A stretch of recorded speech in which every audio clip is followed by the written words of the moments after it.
Hey guys, and welcome back to the Global Life. Now we're back on the plane, and today I just wanted to take a minute to talk about a subject that's been on my heart. Um, I had a friend recently come up to me and ask me, he was just typed on the G550, G650, and he came up and he asked me, he goes, how do you do it? Like, what gets you going every day? What keeps you interested? Because he's like, he says, I'm in my early 30s, and I've always dreamed to fly this plane. Now I'm flying the plane of my dreams. It doesn't get much bigger than a G650. I guess now there's always going to be like the 700 and so on. But he goes, I'm flying the plane of my dreams. I'm making a great living. He goes, what now? What do I do now? And it was a little depressing for him to be in that place. And I'm sure that he's not the only one, who's there. A lot of us will get to a place where we thought we wanted to be, that we dreamed about all our lives. And here we are now, living the proverbial dream and wondering what now? What's next? So if you guys remember, back around Christmas time, I put out a video, which actually it was just it was a video that I reused that I put out earlier, but we talked about career progression and how we grow as professionals. For me, it was about my career progression, but also my philosophy about flying in general. And we talked a lot about making the best of where you are, and about the internal attitude versus the circumstances that we have.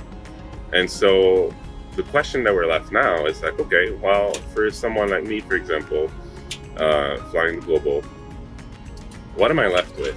Now that I've achieved this, where do I go from here if I want to grow as a professional? And so obviously I think there's always the lines of, well, you can get titles, okay? For example, you can get knowledge or you can get titles. So things like a title after your name, assistant chief pilot, the director of flight ops, all these things, are career progression things that we can do that are concrete steps to continue growing and learning. But speaking of learning, there's other ways that we can get knowledge. So for example, for me, I went and I got my, during COVID, I took the time to get the Certified Aviation Manager certification with the National Business Aviation Association. So it's a CAM certification with the NBAA. And if you want to know more about that, I'll put a link down there because it was really cool. For me, it gave me the ability to learn more about business aviation, to learn more about the inner workings of all that, and to grow as a professional, because all I knew before was, well, I know how to fly a plane, but all the regulations that are outside of just flying the plane, the human resources aspect of things or the maintenance aspect of things. So it gave me a wider knowledge of things that enabled me to grow professionally. But then again, it's a finite endeavor, because you get there, you get your certification, you get those letters after your name. What now? So we're left with the same question. Okay, so you've got the title, or you've got the letters up to your name. You can always now start teaching, because now you have so much depth of knowledge and wealth of knowledge and wisdom that you can share with the next generation. So that will be the next best step. If you want to grow as a professional, teach, share what you know, and all that knowledge that you went and acquired, or all that experience that got you to the place where now you have a title, use that to teach the next generation or the pilots around you. But again, where does that leave us once, okay, well, I'm teaching. This is another sort of finite endeavor. So what do I do from there? Well, we have to define what a professional pilot is if we want to move past that.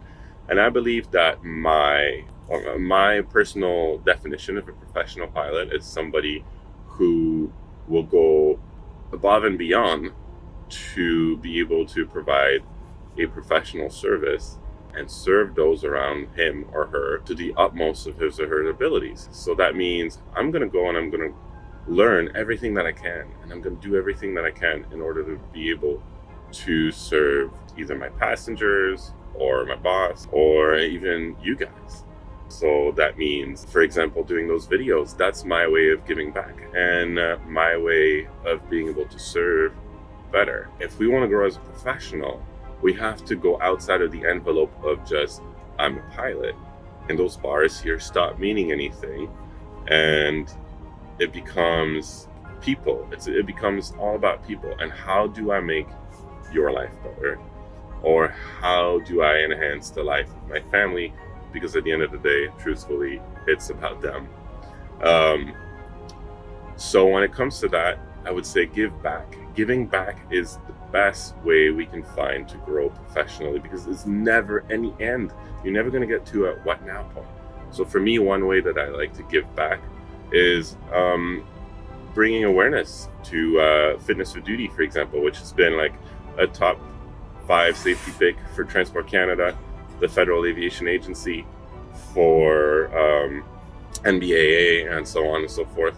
So Fitness for Duty, for example, I've been researching and I've been trying to put together, for example, I have a book called The Pilot Factor. If you guys want to look it up, it's in the description below.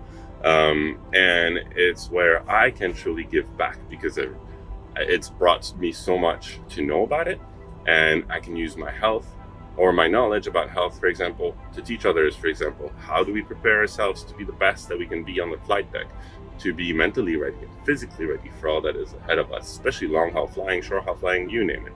And so guys, this is it. I wanted this to be short, but just an encouragement for you to go and seek ways to serve others, so that we can make each other's life better, so that we can encourage each other, and only in so doing we can make a better place in aviation, but also outside of it. Because you'll find, as you find ways to give back, it'll come back to you plentiful. I promise you that, guys.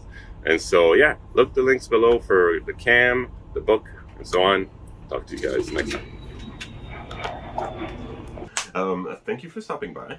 Guys, if you want to know more about the Certified Aviation Manager program, the CAM program that I mentioned, make sure to leave your comment below, and I'll be happy to run you through. Maybe we can do a video and talk about the program, what it means, and what it entails, and so on and so forth. So again, it would be my pleasure to help you through that process if you'd like.